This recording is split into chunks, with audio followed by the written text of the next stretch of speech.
Well, hello and good morning. Yes, sorry for the slightly late arrival of this episode of the Money and Finance for Expats podcast. We have, of course, been adjusting ourselves behind the scenes with our Santa hats for this very festive end of year and looking forward to 2023 episode. Let me bring onto the screen my fellow Santas, Paul Correa and Matt Penfold. Oh, gentlemen, you look fabulous. Good morning to you. Same to you, Carl. Right. Morning, I Carl. think we look so amazing. I'm getting a mixture of, Grinch and ho ho ho here. I'm not quite sure where this is going to go. Well, I Um, think what I've realised, Carl, is the hat does cover any receding hairline, so I might keep this all year round. I think that will work well for me. But Yeah, it has its benefits, doesn't it? For sure. yeah. yeah, So how's it going? We missed you, Paul. Did you have a decent? Well, I don't think it was a break exactly, was it? You're busy work. No, it was a hot. Like the footballers go to Dubai for a midwinter break to get a bit of Yes. sun. I just decided to go to the UK for that, and it happened to be the coldest winter on record. I think it was -6. So if my voice is a bit hoarse, I my sincere apologies, but I feel like I was run over by a London bus. It Really? was cold. Right. It And was you're cold. like the It was hardest working hard. man in Ha- finance going Yeah, across and there. then I had to go to Newcastle and York, which was even colder. So My yeah, it goodness. was all fun and games. I thought Oh, Matt was going to accompany me, but he bailed out. He was quite sensible.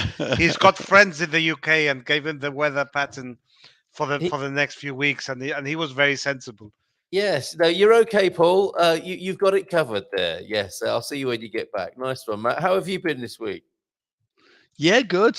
I mean, enjoying the warm weather here in southern Europe. It's been amazing. My insider knowledge and tips of those in the UK who warned me about the weather that came up trumps.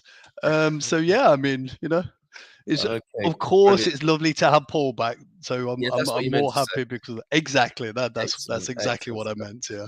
Okay, so before we have our customary and our regular look at what's going on in the markets, I would briefly like to find out whether it's beginning to look a lot like Christmas in Gibraltar and Spain. That, of course, is always one of the key reasons people want to move to Southern Europe is for the better lifestyle, the better weather.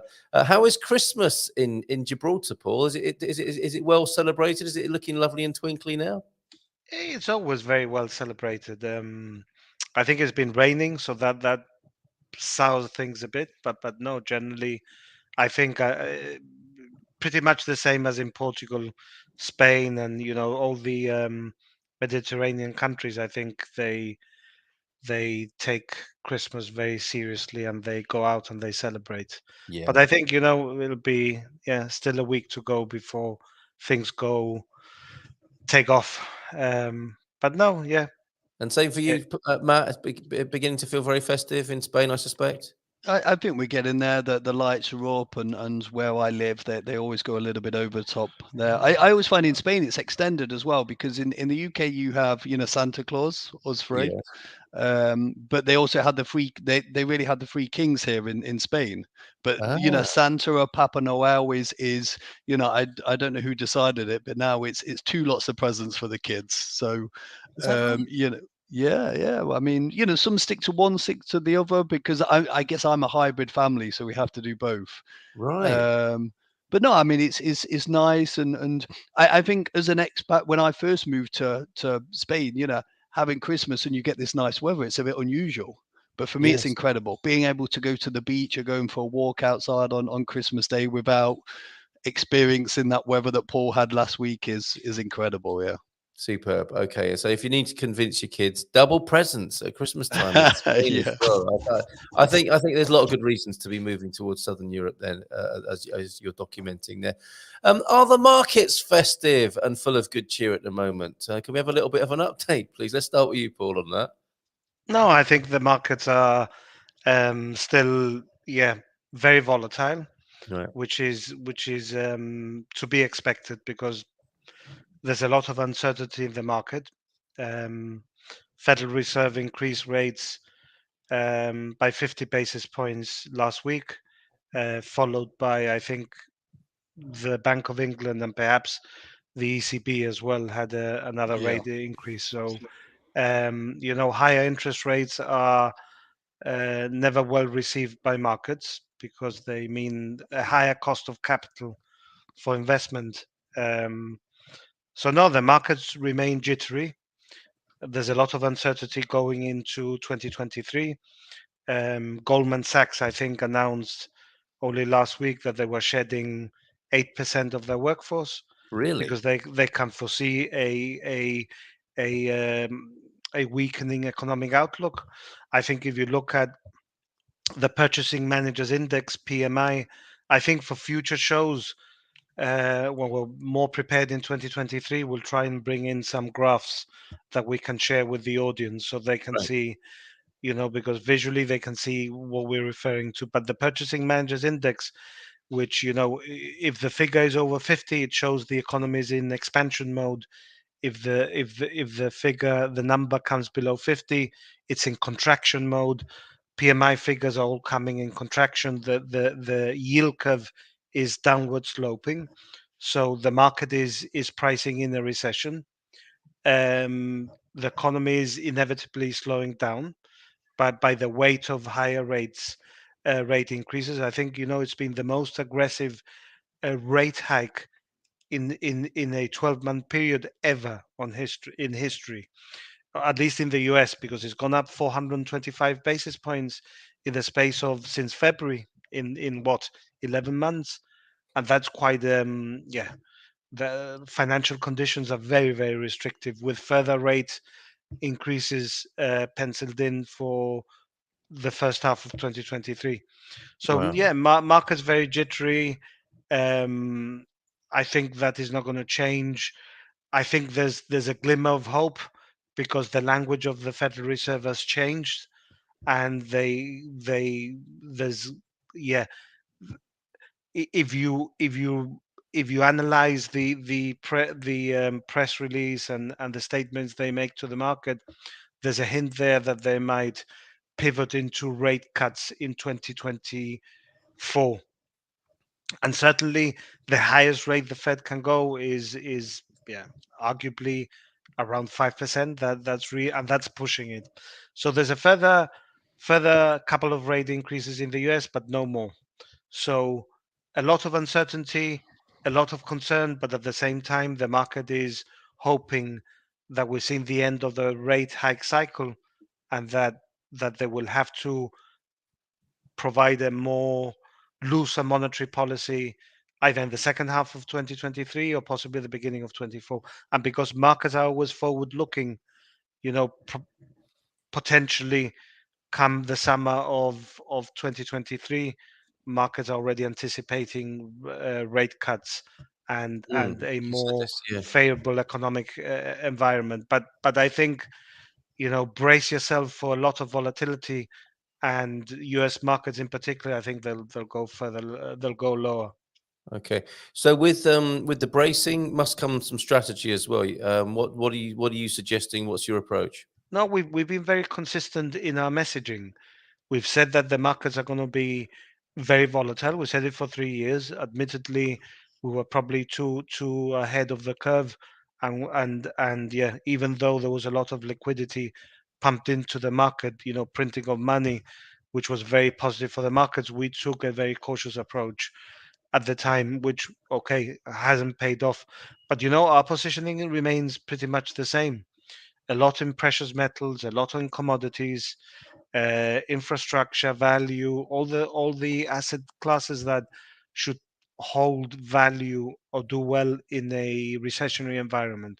Now, I have to caveat that statement, because if we go into recession, even these asset classes initially will fall in value, but will then recover very aggressively whenever there's a turnaround in the economic environment.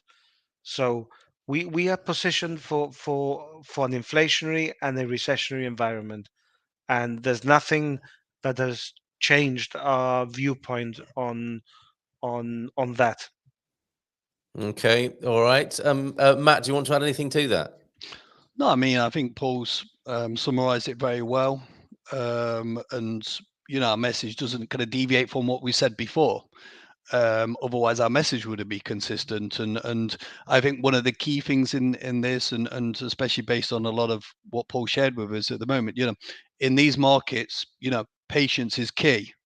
Panicking or getting overexcited because the market's moving in one way or the other is a foolish move to make. And if you are a long-term investor, then you have to remain patient. You Mhm. have to stick to what is a good strategy.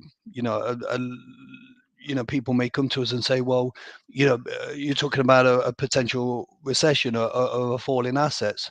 Let's do something. No, let's remain patient. Let's remain calm and take a sensible approach. Yes, the temptation will be there to panic, and I suspect that won't get any easier, will it? That temptation will grow, and people will perhaps feel increasingly unsettled as Well, we go into this. people are very emotional, Yes, when it comes to issues around money and finance, yes, and naturally so. So they yeah, become very, very concerned, overly concerned. They let their fear and the anxiety and the worry to take hold, and then they make decisions which they regret later on. And yes, remember that we're not traders. We're not trading in the market in 1 nanosecond. We buy in and out. hmm, That's not what we do. We are long-term investors.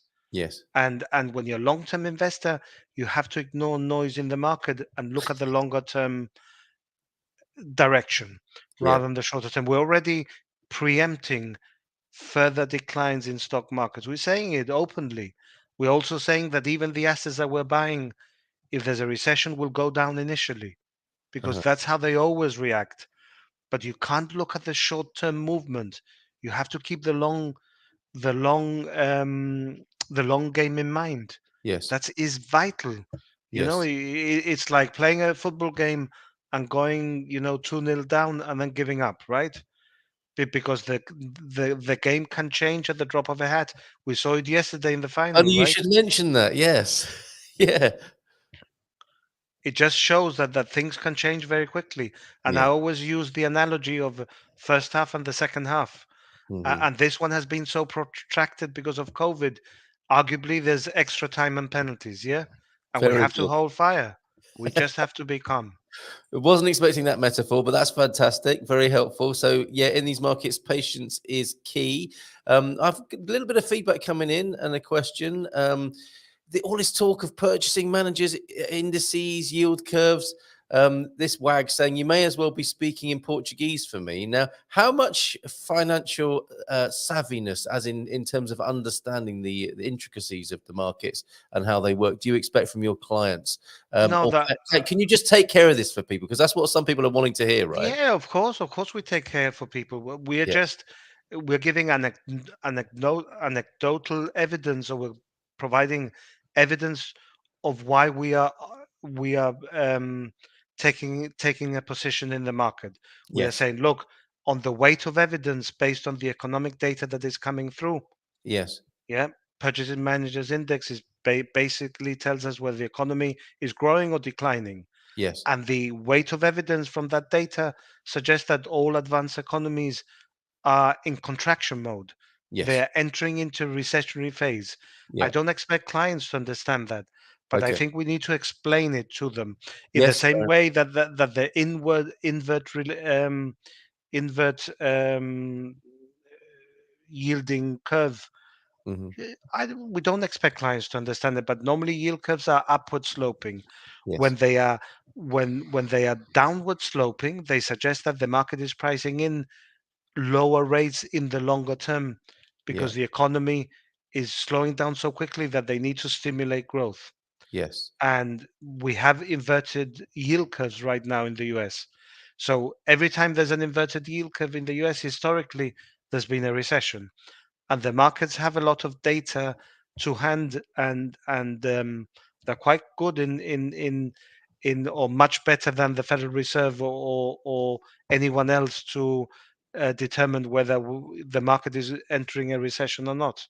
So we're just providing this as evidence of why we're saying what we're saying. Yeah, Yeah. Fair enough. we But don't expect anyone to understand the intricacies of financial markets and the data, and Yes. whether it's lagging indicators or leading indicators or coincidental indicators. I think that loses everyone. So we do try and keep it as simple as we can, but it's worth mentioning it for those who understand that those are the things that we look at.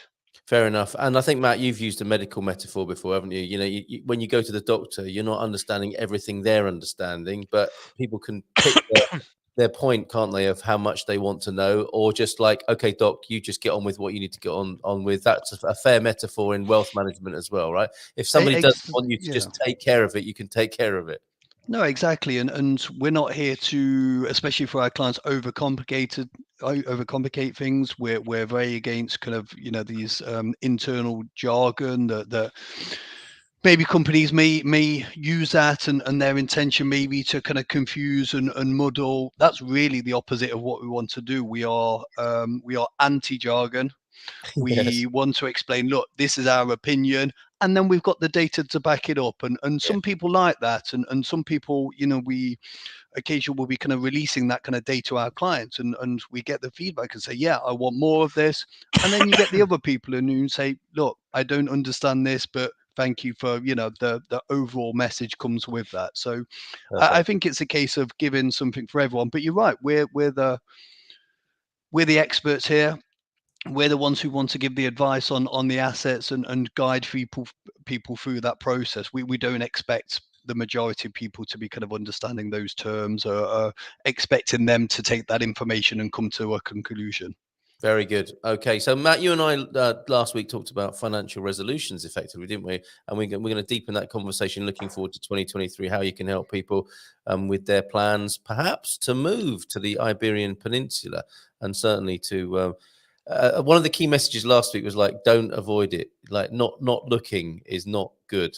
Basically, it won't sort itself out if you don't take a look under the hood and consider this properly. If all that means is that you hand it off to an expert, as you've just described there. So let's deepen that conversation. Let's look forward to 2023.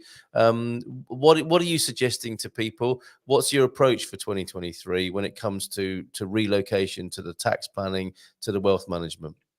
If I may answer the question, because I was in the UK meeting up with prospective clients, Mm, and I would say one thing which was common to almost everyone I spoke to, and they're very ill prepared for yes. moving abroad.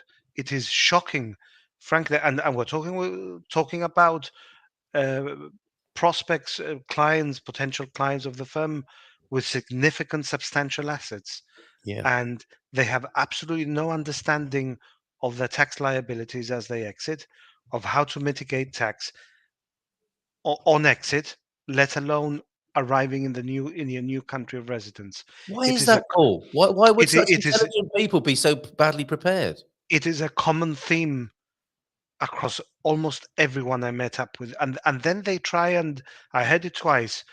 Two of them said, we just go in and Google and we get some information, and then I think I'll understand what I need to do. And it just shocks me, honestly, to be sitting down with intelligent people who've done really well in business and in life, and then they're going to exit the country and they think they can Stupid. somehow Google it and patch it up together, and then and then wing it, really, on a Yes. wing and a prayer, hoping that Yeah. everything sticks and works. and Yeah. and it's absolutely shocking. And what surprises me the most is that, and you have sensible, intelligent individuals that listen to a professional, but the majority think they can just wing it and just land in the Iberian Peninsula or somewhere in Europe, and that everything will work according to plan, and they have no idea what they're doing. It is Uh, truly shocking, I have to say, because it's not. This is not the exception to the rule. This is the rule. This is how it is with the people we speak to. And I don't know, having spent so much time meeting prospective clients, absolutely shocked how they mm. how they think and how they plan their move. Yes. What, and we I can would we say can add a lot of value. it's a human psychology thing, though, right? Because what people are anticipating pain or difficulty in approaching this, like going to the dentist almost. Well, part of it is that, and the other thing that struck me, and I know I'm kind of diverting from the discussion somewhat, but the other thing was that they wanted to get the tax benefits of moving to a third country, let's say Yes. Portugal, which was without a shadow of a doubt the flavor of the year, of the decade, yeah, because a lot of Brits moving to Portugal more so than Spain, Okay. but somehow they wanted the benefits of non-habitual residency, but still, but not living in Portugal, but Yes. living in the UK, or you know, living in the UK and paying tax in the UK, but being in Portugal, and it was like really, and very often I was pushing them back and said, look, just go back to the drawing board. Tell me what you want to do. Yes. And how many days do you intend to spend in the home country in the UK? Yeah. Oh well, Okay. in the it is it's interesting. Put it It's this way. fascinating, isn't it? You're right. I think Portugal is very flavoursome at the moment, and certainly there's a corroboration of it there. Oi gosto. I like whoever this Facebook user is who's tuned in today. If you've got any questions for Paul or Matt here, do ask them in the chat, and they will do their best to answer them for you this morning. But that is so fascinating. It's as though people imagine that they will be able to tell the taxation authorities in the respective countries how much they're prepared to pay. It doesn't actually work like that, does it? Yeah, I think they It's can. Sorry, Matt. no, You no. It's just what Paul's saying there is so familiar with everything we do, and we get that. If your expertise is in another area, people don't necessarily enjoy sitting down and reviewing their finances. They Yes. may find it intimidating. Carl, your analogy about the dentist is a probably true. And but what do people want? Do they want toothache for the rest of their life, or do they want to do things properly?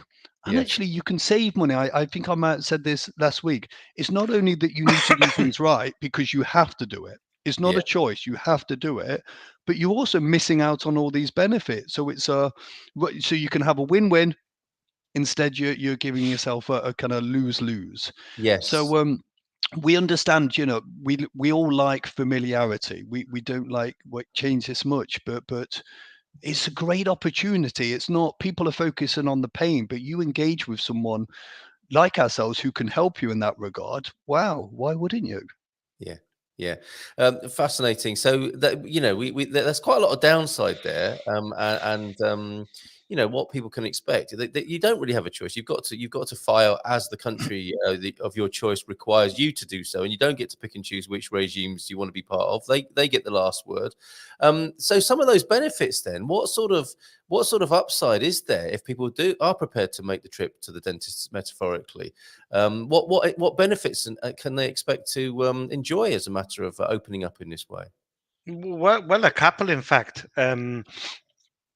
For example, when you're exiting the UK, if you've got the main residence, and if you build up a lot of wealth in your property, there's exemptions that you can make, you capital gains tax exemptions on the sale of your main residence, but you have to do it in a certain way within a certain time frame Yeah. to basically sell your main residence without paying UK CGT. If you delay, then you've got issues. Well, you've got a potential tax liability. Hmm. So again, you're exiting the country. You need to think about what you're going to do with your main residence, and then, of course, in terms of how much time you're going to go back to the UK, if you have a main residence and you keep that's it tied to the UK, so less days you can trip back. So there's issues to consider around that. There's issues about UK inheritance tax planning that you can do once you become non-UK tax resident. Hmm. There's about tax mitigation in your new country of residence and passing on your legacy to the next generation. So it is a it is an open book, right? As we've told them time and time again, people that we meet, it's about hearing your story, understanding what your situation is, what your requirements are, what your Yes. journey looks like, how do you foresee your lifestyle in retirement, Yeah. what do you want to pass on to your children? What are your travel plans to avoid triggering residence in a third country? And looking at everything holistically and making sure that every conceivable angle has been covered to make sure that you optimize your tax position. And that's not something you can take lightly, or try and Google and put it all together. Quite. And you need professional advice to make sure that you optimize your tax position. Can we put some numbers on this, Paul, as well, as illustrations? It is very difficult because it depends on your net worth and your Yes. estate. But the savings can be considerable and substantial. Yes. And that's a difference between two things. Having a better lifestyle in retirement, Yeah. and potentially passing on, because your tax burden is lower, and also passing on your legacy to your children, a larger legacy, for want of Yes. a better word. Yeah, Yeah. you've got more to pass on. Okay. So it depends on your net worth, but the savings are so significant that very often, when Matt and I, we can't give you an example. We wish maybe in another program we can give an example of a typical case. A case But study would be awesome, wouldn't it? a case study would be would be fantastic. fantastic, Yeah. because then when Matt and I have done the computation and quantified what the tax saving is, it's so overwhelming Yes. that the cost of engaging our services, or someone else's for that matter, to make sure it's done professionally and correctly and in the right order, it pales into insignificance. And this is where So you get to use a dentistry metaphor. This is where you get your clients hugging you, um, yeah, when they see the savings that are possible in a way that somebody at the dentist might hug the dentist for taking away that pain. exactly. I mean, Yeah. it's a question of, do you want to take one teeth out or all of them out in 10 years? And we can take one teeth out, and we can fix the others, and make Yes. sure that you don't need a full, what do you Yeah. say, yeah, What a set of implants or whatever, a a huge set of dots implants. across Europe. Yeah, Yeah. Okay. exactly. Well, got it. I mean, that's quite extraordinary. And yeah, and in the new year, let's illustrate this, what's being talked about with some case studies, and maybe, I don't know, it's a very private matter, so it could be quite a stretch to have a satisfied customer come along. But I'm sure we can bring a case study of some kind along to really explain and illustrate to people why it's worthwhile delving into this. Like grasping the nettle, as it were, in one sense, but then seeing the huge savings and efficiencies that are possible when doing this. And it's good to start that journey. You have a particular mantra, I think, Matt, when it comes to planning with people, because I think that's your specialism here, is helping people relocate and managing those nuts and bolts things that's going on. What's your mantra and your strategy with this, Matt? Yeah, well, I mean, we engage with people who are already relocated or those planning to. But Carl, you're being very, very generous with me here, because I've stolen this one off Paul. Like with many sayings, in fairness, he's a king of sayings, is Paul. Right. Okay. But people need to plan with the end goal in mind. Yes. Okay, so you know where you are at the moment. You know what you want to achieve. There's a journey between then and there. If you know where you want to be, then you've got that end goal in mind, and we can help, construct that plan with you. But it is a complicated process for people. I mean, there's a lot of people, maybe, they've been in their UK all their life, and they don't fully understand everything about finance and their taxes, and they work, they pay their taxes, and that's that. And I don't think general as a population, and this is probably the same in most countries, we're not really kind of educated in that way a lot. Mm-hmm. But then you throw into another jurisdiction in it, so you've got to exit the UK properly. You've got your new jurisdiction. There's a lot going on in that. It's a complicated process. Let us make it simple for people. And look, we're not just three, strange blokes wearing hats here. There's a reason for it, and maybe people have it on their Christmas list. Maybe they're saying, Santa, 2023 is my year. I'm going to relocate to Portugal, Spain, or Gibraltar, but I want it to happen. So Yeah. we can help that happen. Make the Can call. I Okay. can I can I just Go on. add a comment Of to course, that? can. Yeah, absolutely. again, something I realized in my travels last week and the week prior is that very often when you ask the question, not just how we can help you, what is your timeline? Yeah. You're surprised, some say, I want to do it. They're like 68 or whatever. I want to do it, but I need to give it further thought, maybe in 2 or 3 years. And you're thinking, really? And you look at their estate, at their wealth, and you go, you could do it now. So very often it's just a wish rather than something they want to follow through, or Yes. they procrastinate and they know it's the right thing to do, Uh-huh.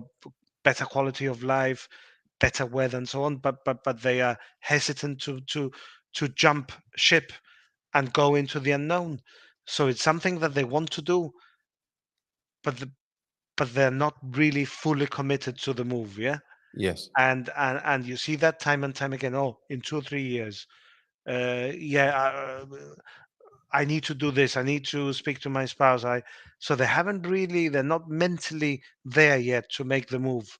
Yeah. Even if we were to restructure everything, they're not mentally there. Or I had one, the last meeting I had on Friday, it was, I all my friends are in the UK. I want the lower tax, but all my friends are in the UK. My social network is in the UK. I can't see myself living abroad. So my thought process is, why are you engaging with us? Because I always ask that question. How Yeah. many days in your own mind would you be spending in the UK? And you'd be surprised how many of them say 6, 7 months. They Mm. have no, they don't understand that there's a UK statutory residency test which determines on the number of ties how many days you can spend. They think, I think you mentioned it, Carl, that they can have the best of both worlds. Yeah, Mm. they live in the UK, but they've got the tax efficiency of Portugal, and they trip over once a quarter for 2 weeks, and then job done. Yeah, so it's fascinating to get into Those the days are minds. over. Whether they ever existed, they certainly are over now, and Oh, absolutely. you do have to take this on seriously. So serious inquiries only, and you will be dealt with seriously and comprehensively by the chaps here from FWM, Fiduciary Wealth Management. What I was thinking, says the Facebook user, just strange blokes wearing funny hats, but having stuck around, now you know better. Thank you for that feedback there. That's useful to know. And of course, let's conclude. We will be back in 2023. Let's conclude with final thoughts and greetings. I suspect at this time of year. Let's start with you, Matt. Then, as we conclude today's Money and Finance for Expats podcast, over to you, Matt.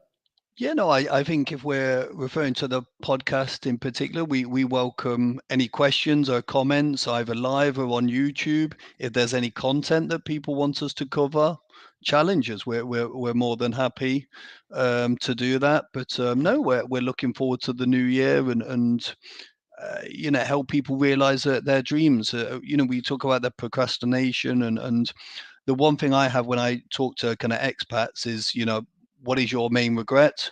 And people's main regret is normally the same answer, that they didn't do it sooner. Yeah. And that's because they haven't planned properly. They haven't thought through the process. Maybe part of it is intimidating. Yeah. If you want to make that dream a reality, then it can happen, but you need to do things properly. Yeah, and take action. Thank you, Matt. Over to you, Paul. Then, last words from you for 2022. I think Matt has summed it up perfectly. I don't think I can add anything. I just wish the listeners a healthy, happy, and prosperous 2023.